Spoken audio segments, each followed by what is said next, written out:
Welcome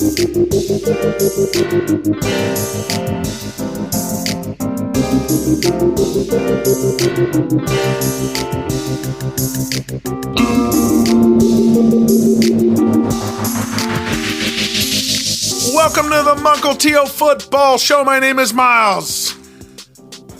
The football gods love Tom Brady. But why? Who are the football gods? And what do they want from us? How can one man be so blessed by them? The New Orleans Saints dominated this Monday night game on defense. The Buccaneers haven't been good on offense all year anyway with Tom Brady, and the Saints have dominated the Tampa Bay Buccaneers for 7 games. Ever since he got to Tampa Bay, he's never been able to really do much against New Orleans. Now he's missing all of his offensive line. The offense was so bad all game. With 5.5 minutes to go in the fourth quarter, Saints are winning 16-3. We're all writing our Brady epitaphs. Next Gen Stats has the Buccaneers at a 0.7% win probability. Yet they won this game, 17-16. It's unbelievable. And for the Saints, the defense was great. The offense wasn't horrible. Alvin Kamara struggled, 12 for 26. But they put up the 16 points that you seem to think was enough. For the Saints defense, the way the Saints defense was playing, Demario Davis, Marcus May, Cam Jordan, they dominated this game. Those are the names we should be talking about.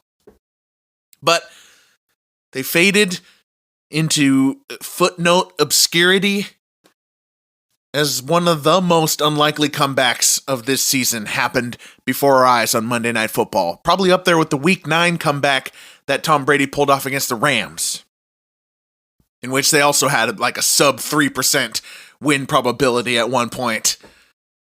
Without those two comebacks against the Rams and Saints, the Buccaneers are 4-8. Who deserves these miracles less than Tom Brady? The 10-time Super Bowl participating, 7-time champ, 45-year-old Tom Brady. Why did the football gods grant this? Because it's not just pure Tom Brady skill. How does this happen? What are they trying to tell us? 5.5 minutes to go. The Bucs need 2 touchdowns. They have only 3 points, and they've showed nothing for 55 minutes. Or their 6 previous matchups with the Saints. And then Brady leads a 91-yard, 10-play drive, helped by a legitimate pass interference call to the 1. Touchdown to Cade Otton, 1-yard touchdown. And the Saints get the ball back, and they go 3 and out. Because of course they do, right? Like the 2014 Seahawks in the Super Bowl, like the 2016 Falcons, like the 2018 Rams, like the 2020 Chiefs. The other team, the other offense has got to get out of the way for Tom Brady. Their feet are heavy, working against the will of the football gods. It's like cement. The ball is ethereal. They can't catch it, can't get a hold of it. Andy Dalton had that seam route. It was 3rd and 17. He almost just put a stop to this. It was 3rd and 17. Andy Dalton's seam route to Taysom Hill. Perfect throw. But the ball was ethereal. The ball was ungrabbable. The wheels are already in motion. The Saints have to punt. The punter shanks it, because of course he does. And the 45-year-old man, the equivalent of Joe Montana doing this on a Monday night in the year 2000, leads another drive. Leonard Fournette suddenly fleet of foot for a 10-yard gain. Scotty Miller, who has been a running joke all season, has a brilliant route off the press to get free for a first down. Atlanta Falcon Julio Jones appears for a play. a 15-yard adjustment on the sideline. He just pulls it back to get them to the 5-yard line on a pretty rough throw by Brady. But Julio, just granted a temporary, time machine for that one play. And then Brady throws a touchdown to Godwin. There's holding. Godwin gets them back. And then the touchdown to Rachaad White with 3 seconds left. The 0.7% win probability is out the window. The prophecy has happened. And Tom Brady wins the game. And the Saints are stunned. I just can't even believe it. I mean, and now look at what we have ahead. The NFC South is collapsing into itself. The Buccaneers have just gone to 6-6. That's their record. Yet that is somehow enough for a commanding lead in the NFC South for a home playoff game. Because the Falcons just keep losing games they could have won. Commanders last week, Falcons this week. Now they're 5-8. The Saints, of course, just bumped down to 4-9. The Panthers are off a cliff. They're 4-8.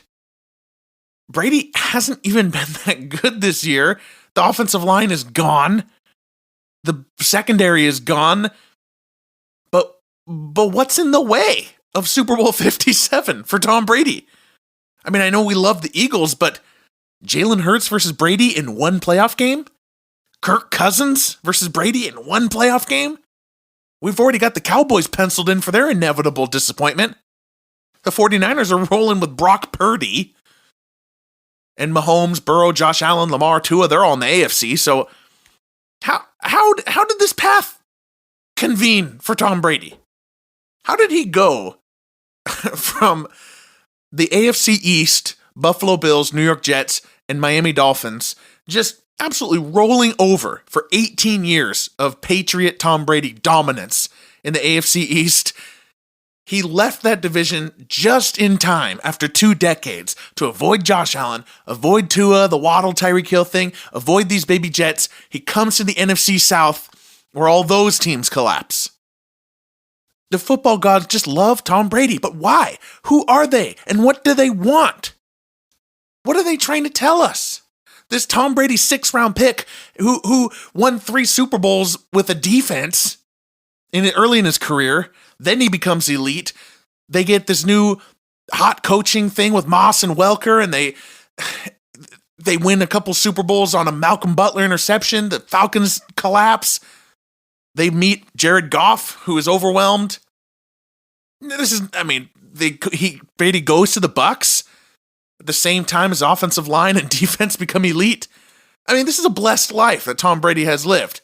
Now, he certainly deserves the credit. He is the GOAT.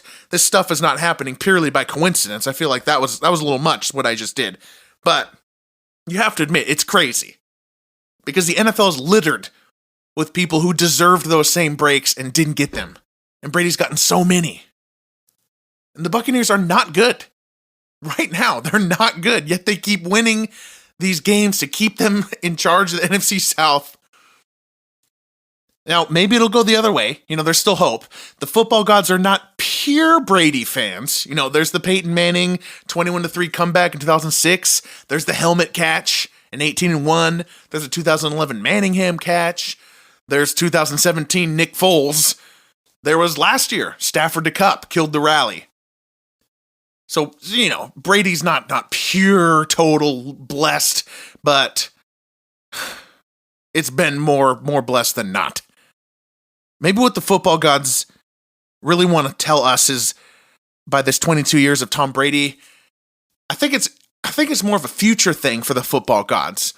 It's almost like, don't ever question us, or we will plague you with another Tom Brady, or bring the original Tom Brady back. Bow down before the football gods, everybody. The book of Brady continues.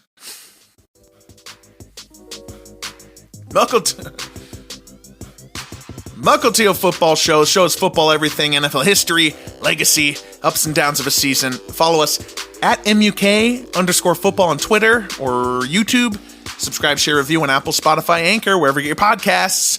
We've got shows Monday after Monday Night Football, Thursday after Thursday Night Football, and Sunday after Sunday Night Football. And now that Week 13 is in the books, and that, poor Tom Brady has finally gotten something to go his way for once, we got to go talk some winners and losers. Reminder to check out yesterday's podcast in which we give out the Sunday Best Awards. Who won the Indiana Pacers Award? Who won the Get Out Your Calculators Math Award, referring to the Giants-Commanders tie that is going to make the NFC wildcard absolute hell to talk about for the next 5 weeks. All right, I spent a lot of time talking about Tom Brady, so let's get right to it. The winners.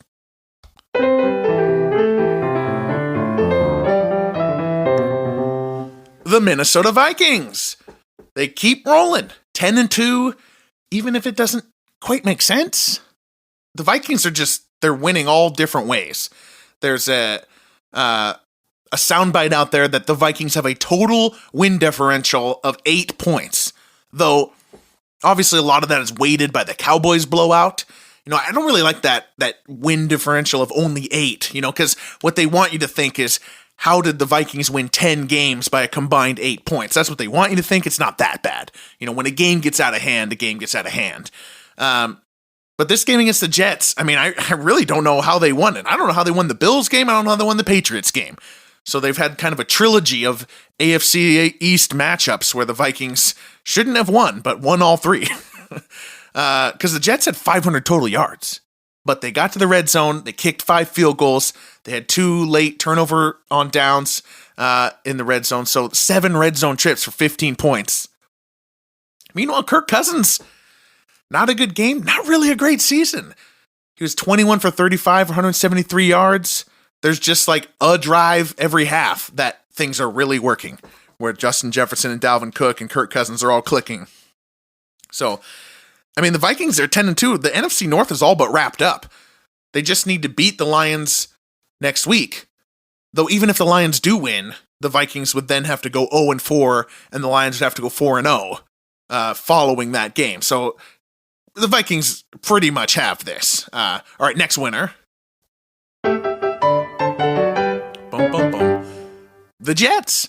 And yeah, I know they're in the same game, but I was really impressed by the Jets. It was nice to see Mike White not fall on his face after a good game. Like I said, 5 field goals and 2 turnover downs. You got to think that doesn't happen often, especially if they get a real quarterback or Mike White improves. I'm thinking more real quarterback, but the Jets are shaky here and there, but they're not like wild, unpredictable Cinderella story. They are solidifying before our eyes. This is a good team. And Robert Saleh's here to stay. The roster's looking good. I don't think Mike White is the answer, but, and that's all future talk.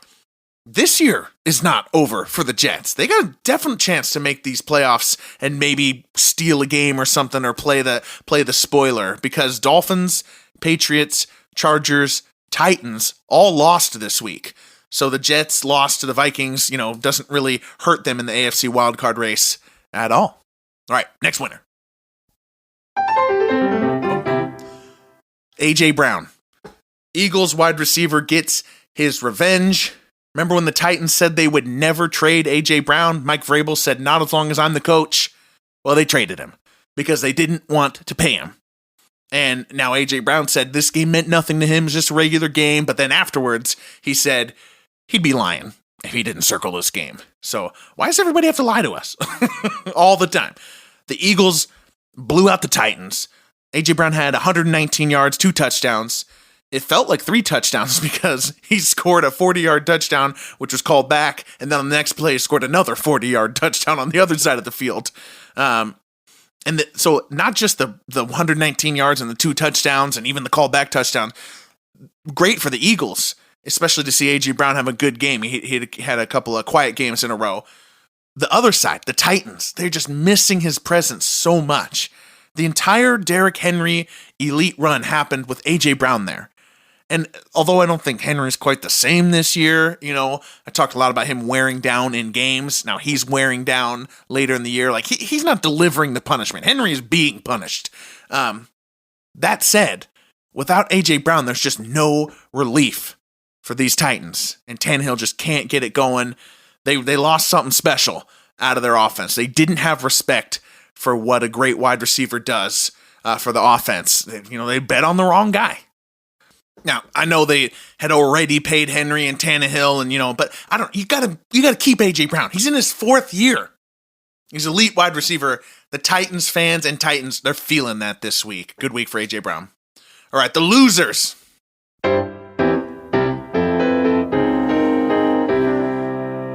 The San Francisco 49ers. Now, I am no 49er fan, and I'm not a Jimmy Garoppolo supporter, certainly. He was already a backup level quarterback. And that's even with him maybe playing the best of his career this year. So Jimmy Garoppolo's overrated. He's no good. But he is out now. And it is a downgrade to go to Brock Purdy. I mean, Purdy doesn't have... Garoppolo's got at least an NFL arm. Purdy doesn't. He'll be plucky, and the 49ers defense is strong. And they certainly showed up against the Dolphins this week.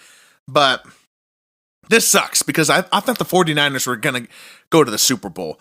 I really think that they have one of the best teams, but they're just so devastated by injuries all the time. I mean, excusing the obvious that they lost their starting quarterback Trey Lance in week 2, and now they lost their backup quarterback Jimmy Garoppolo in week 13. Now they're going into week 14 with Brock Purdy. But McCaffrey's hurt. He's banged up. I mean, he is banged up. Debo is hurt. He is banged up. All sorts of players have been in and out, and they kind of always have this. 2018 this happened, 2020 this happened, just like mathematically off the charts for injuries.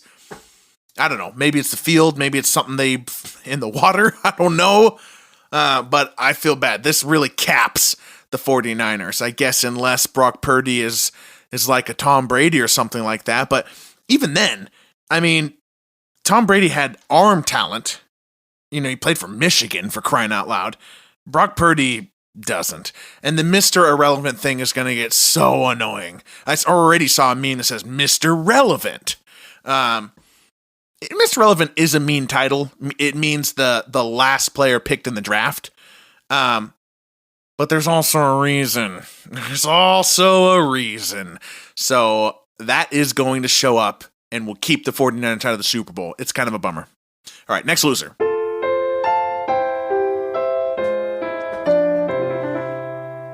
The Miami Dolphins. And yeah, I know they just played the 49ers. And yes, I had the...